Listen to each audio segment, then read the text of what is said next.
ADHD people, listen up. It's time to do some money laundry. Not to be confused with money laundering. Let's get into it. Novelty is a key component of what excites an ADHD person. So I remember seeing this concept of like menus every day that ADHD people could have for like morning routines, exercise routines, etc. So say for a morning routine, you would write down like 10 different things on a list that you could do in a morning routine. Not all of them have to be done, but you choose 3 or 4, that type of thing. So I thought to myself, how could I make that about money and finances? And doing your money laundry was born. So this is my big comprehensive list of things that I can choose from every day as it relates to kind of money hygiene. So usually I'll just pick one of these things off the list. Some days I have more energy than others, and sometimes bigger tasks feel way more daunting, so I don't do those. I do the smaller ones on the list, but usually it is something off of this list. So first is a Rocket Money cleanup. Rocket Money is the app that I use for budgeting and for finances. Yes, I have tried them all, and yes, Rocket Money is still my favorite.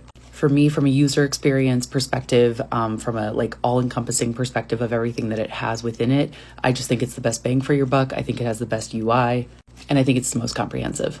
So categorizing my expenses within the app is something that I try to do just about every day, but if not, like a few times a week. I do also have a budget spreadsheet that I update. I usually do this monthly just because I'm not tracking everyday expenses in a spreadsheet. I use the Money with Katie like wealth tracker. I have used that for years. In my opinion, as somebody who has tried multiple different Excel like versions of a budgeting spreadsheet, the Money with Katie one is A, the most comprehensive, B, it is the most like the best user experience. I hate spreadsheets. Like I loathe spreadsheets. No. So I update that one monthly. Another thing that I like to do is go into like our investment accounts and just kind of like look at updates. This is a really low stakes one. Something else is like a budget analysis. So this is basically where I just kind of look at like where I'm spending my money and do I want to continue to spend money within that specific category, which leads me to money buckets. Now, because ADHD people love novelty, money buckets, I think, is kind of the best way to organize your money as an ADHD person.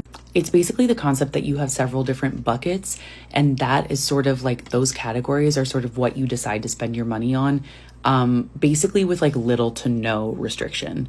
Obviously, like more broadly speaking, you have a budget for like, fun money, but these buckets are essentially like, what is most important to you? Because we can't be high spenders in every single category. So like, do you love to get coffee out every day? Do you love to spend money on makeup? Like, what are the things that bring you the most joy? And then divvying up your money to reflect that. Another thing I like to do periodically is credit card research. So like, which one would be the next best one to get? Or how can I hack my points on current cards that we have?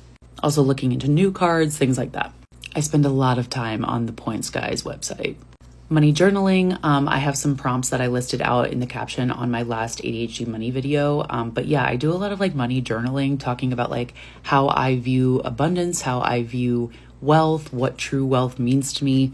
What is my relationship with money looking like as it currently stands? What are some things I maybe want to improve in my relationship with money? I do try to view my relationship with money as a relationship. And that has really, I think, only improved it. And then lastly, it's money learning time. So books, podcasts, etc. I have read a lot of personal finance books. There are a lot of really good ones out there. There are a lot of great personal finance podcasts and like specific episodes with people in the personal finance space. So yeah, keeping time for learning. Let me know if you have any questions. Don't launder your money. Bye.